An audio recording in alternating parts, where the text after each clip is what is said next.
So my father-in-law wanted help, so I thought I'd help him out. I didn't know I was going to stay this long.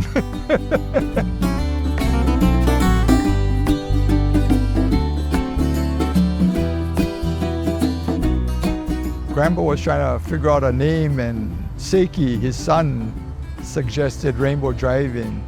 Well, the customers that come here, they're multiple generations that I've seen. That's amazing. And so, like in second or third generation, they say, "Oh, my dad or grandpa used to come here. He brought me here."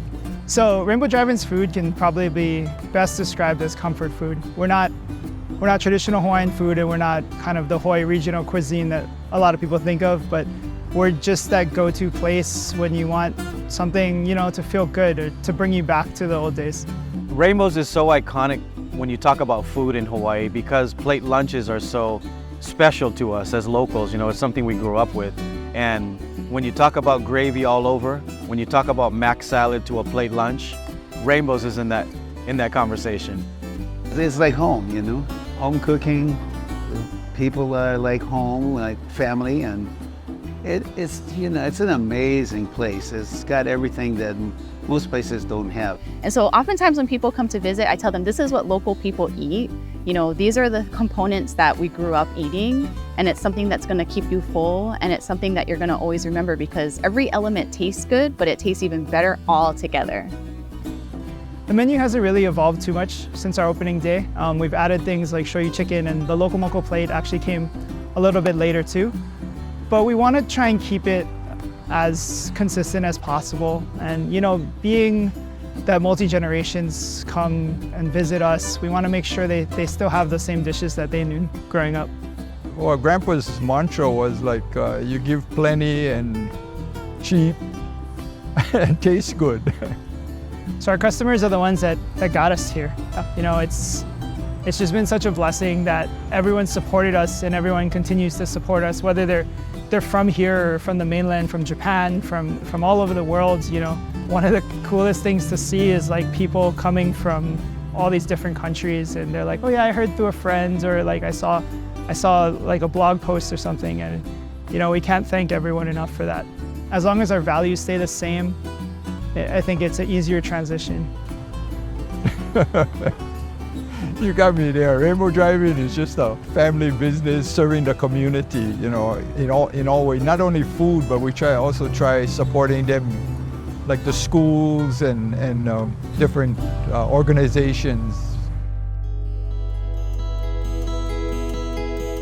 My grandparents were one of the first donators to the Hawaii Okinawan Center. I think for me, my grandpa really wanted to give back to the community that he cared so much about.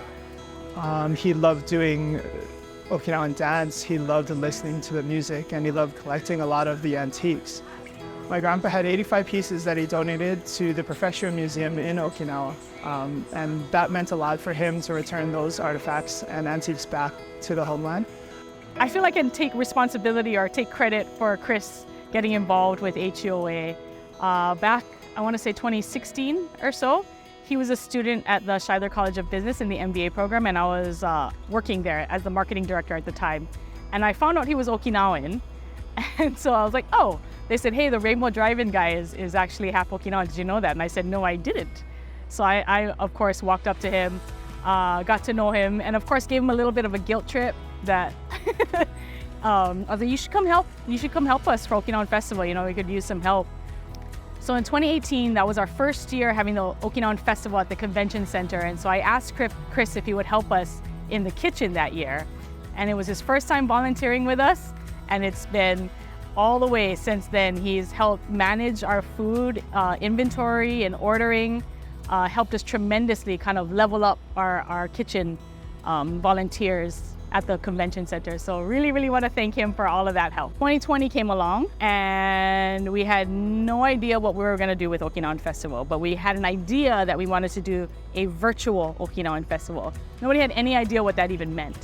But thanks to Chris and a bunch of other people who had a lot of video editing skills, we were able to put together almost 8 hours of content in 2020 for our very first virtual Okinawan Festival, which was a huge hit. I think we had over I think we counted almost 60,000 people tuning in worldwide. Well, I keep involved in the community because of my family. My grandpa and my parents gave me all the opportunities because of all their hard work. And I know that culture means a lot to them. So I do it for them, and I do it for the next generation to keep our culture alive. You know, for me to continue on helping HUOA, helping the Okinawan community means a lot to me. I think it's important for me as the next generation to pass on our culture. And that's showing through everything we do, from creating virtual programming to, you know, even helping the Okinawan Festival continue and being a part of its success and its future success. I think what really keeps me coming back to Rainbows is, you know, not just it's nostalgic for me and the history behind it. The people there are awesome. I love the family, you know, that owns Rainbows. And I gotta say, the slush float is one of those things that's like, I'm gonna go just for a slush float, and then I end up ordering a plate or some tots. You know what I mean? It's just one of those things. I tell everybody, you got to go to Rainbows before you leave Hawaii, or when you get to Hawaii. So, Rainbow Drive-In is really unique. You know, obviously being around for over 60 years, they've employed so many people within our community and given a lot of young kids, you know, probably their first jobs, and a lot of families something to be stable and to have and to fall back on. And I think it's also a great place for people to gather. And it's really a great place to share a meal and come together, because I feel like food really does bring everybody together. And if you can do that and also support a local family and also support the aunties and uncles that have worked there, then it makes it priceless. Chris, Harvey, and Bessie, and the entire Ifuku family, thank you so much for allowing us to share your story and for all that you do for our Okinawan community. It's not just through Rainbow Drive-In, but through all the things that you've supported through the years. And congratulations on winning the 2023 Legacy Award. The legacy of Seiju and Ayako Ifuku is alive and well. And we really hope to help Chris carry on that legacy for future generations to come. So mahalo and ippe nihe debiru. Mahalo to the Ifuku family and Rainbow Drive-In for all of your continued support in everything you've done for the Okinawan community. We appreciate everything you've done through the generations, from when we were building our Okinawan Center to now playing a pivotal role in all of our food production for our annual Okinawan Festival. From the bottom of our heart, we wanted to extend a sincere thank you. Mahalo and ippe nihe debiru. We're so proud to honor you with this year's Legacy Award. From one family business to another, hope mai ka'i to Rainbow Drive-In and the Ifuku family, we definitely know how hard it is to carry on the legacy of your grandparents and your parents through 3 generations. Congratulations, and we wish you the very best from the Toguchi family and all of us here at Highway Inn. On behalf of HUOA, congratulations to the Ifuku family and Rainbow Drive-In for today's Legacy Award honor. And thank you for all the contributions you've made to this community over the last 60 plus years. And to Chris and your Rainbow team, wishing you all the best and continued success in the many, many years to come. For me and my family, thank you very much for this honor. Thank you for supporting Rainbow Drive-In over the past 62 years. Ippe nihe debiru.